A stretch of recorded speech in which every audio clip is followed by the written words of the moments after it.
Hello and welcome to Good Morning DRC TV.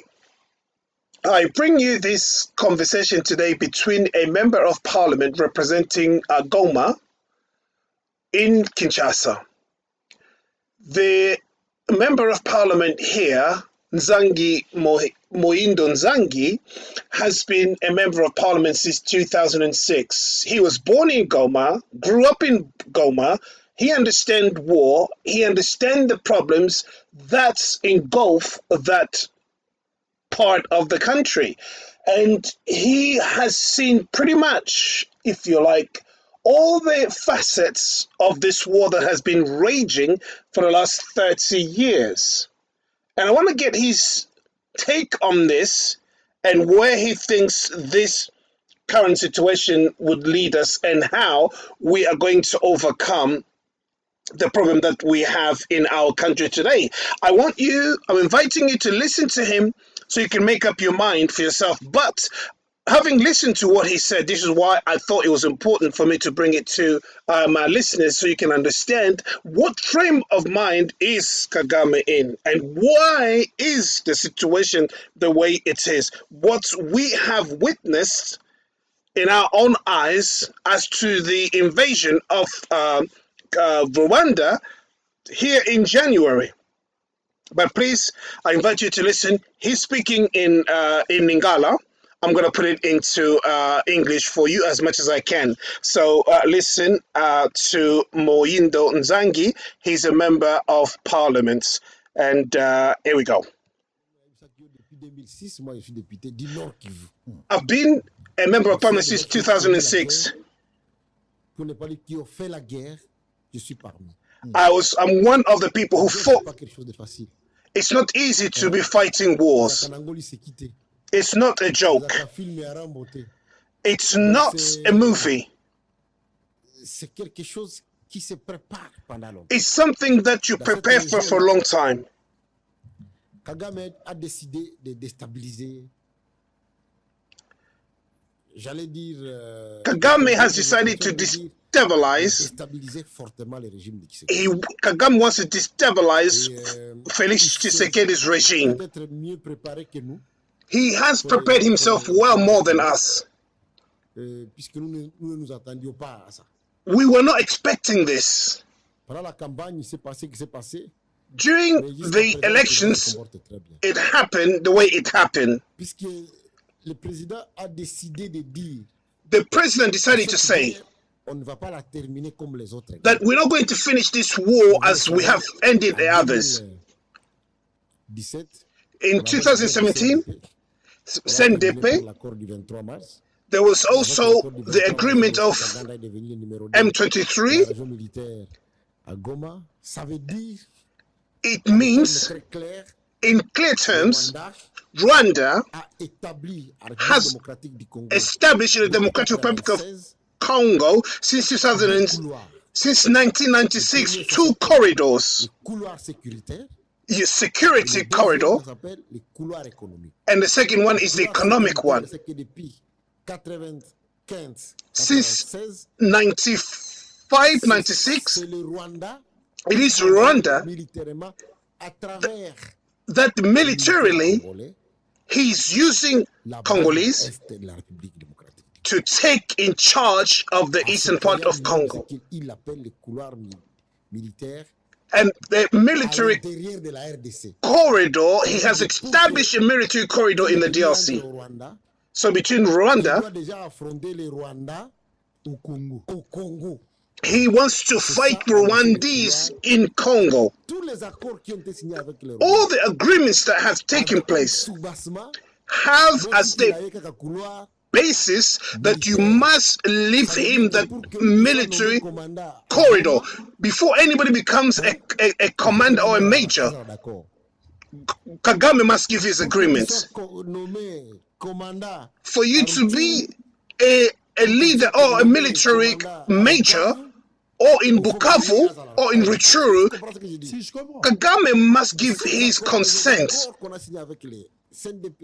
You know, the agreement between CNDP and the March 23, all this agreement, accélérer à ce qu'on a appelé le mixage. And what we call brewing and mixing is when you take the rebels, you put them in the group, you integrate them, they are there to represent Kagame. They begin to form that military corridor.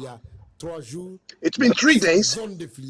You know, he has his influence or a zone of influence. And now you have the economic corridor, which is the objective of the security corridor. You know, so he uses the eastern part of Congo for economic reasons. So they have produced more gold than us, more coltan than us. This is economic corridor. See, what people are saying is not truth. These are the ramification of all these things that you don't see. It means to resolve the problem the way Kagame wants it, it means you accept that to put the Congo on its knees, so the Congo will accept to renew the contract or agreement that to give him the economic corridor and the security corridor. And President Tshisekedi said no to his request. People don't understand when President Tshisekedi said, I'm not going to negotiate with them. No, when you speak to them, M23, you know, M23 is only the visible part of Rwanda in the DRC. They are there to protect theirs and what belongs to Kagame. They want to stay just in that border and protect whatever belongs to Rwanda and Kagame.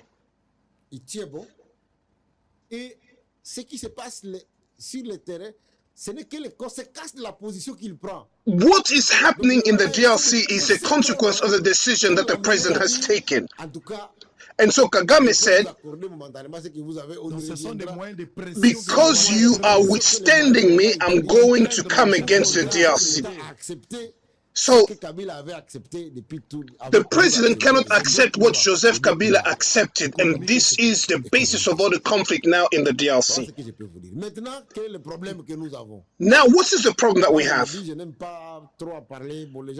I don't like to talk much about this. People tax me all different ways, but I'm going to say it. We are fighting against two enemies.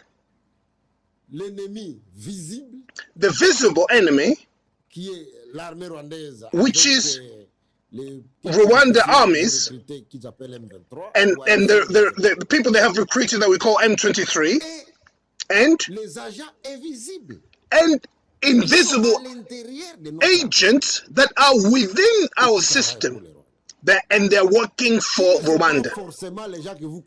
It's not the people that you think.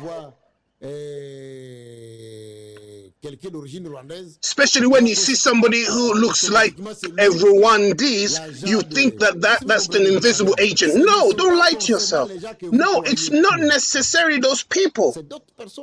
They are other people that they have put in different positions. They have become generals.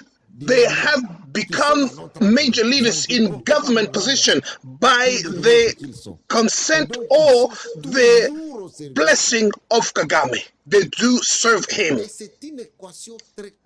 And this is a conundrum. You know, to plan. So add to all of this our weakness. We are immoral. Immoral.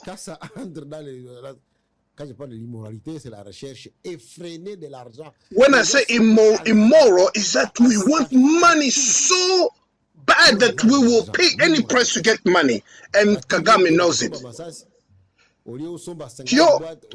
You a military personnel that give you money to buy weapons. Let's say you have 500 to buy weapons. You only spend 100 to buy weapons, and the 400 you keep. And this is immoral. And I have to say that Kagame knows this is our problem, and he uses it. So President Tshisekedi wants to deal with this problem.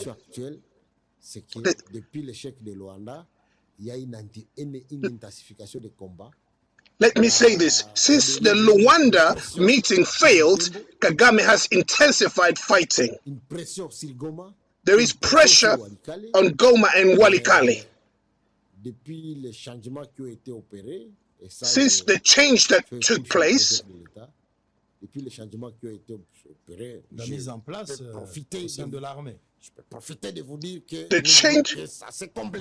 the change that has taken place in Walikale and Goma, I have to say thanks to the president for taking those actions. We must carry on so we can change whatever needs to be changed. So since that change, what we didn't see, before we couldn't see, it's just 4 days that it's taken, and then the Goma fell.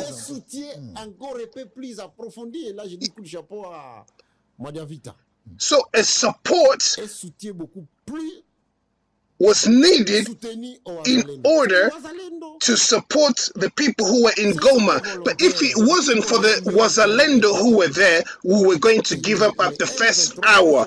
But the Wazalendo received support from our Minister of Defense. That's the reason why we resisted even for 4 days. So there we can see that the Wazalendo are committed because they have received some support, and this is all that is needed.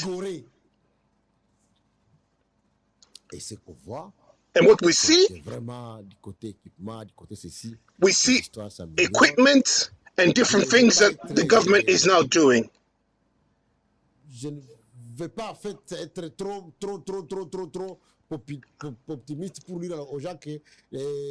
I don't want to promise people to say that, now, things have improved since, the attack on Goma. No, I'm not saying that.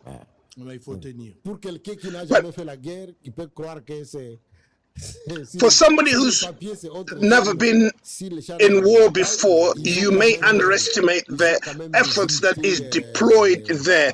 But I can tell you that so much has gone into it, and I can only encourage our military to stay strong.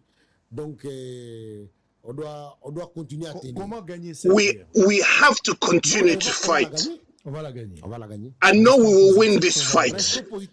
We will win this war. Let's be positive and determined, and let's regroup. We have what it takes. We will win.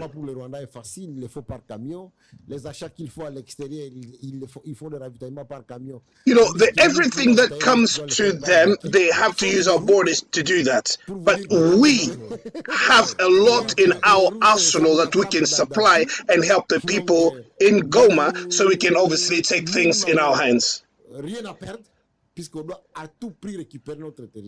We have to take back our territories. If we increase our efforts and we take time to recoup and plan well, I believe that situation will change. We know that we are preparing as Congolese. We are getting ready. We know that our army is doing everything to receiving the training and everything that is needed. We as a people, we must march into those territories and take them back and kick out the enemy. We will do it. We must be strong, and we must stay supporting our people who are there and those who are fighting. FARDC a travaillé, va mettre moyen. FRDC is there, that is the regular army. A lot of resources are being put into it, and thanks to the president, everything is being done so that we can go and have that victory that we need. But we need all of you in order to be positive, and so that we can encourage people to know that we will go and take back our territories. Those people will go back to Rwanda. The second mission after that is we have to liberate those who are there in Rwanda.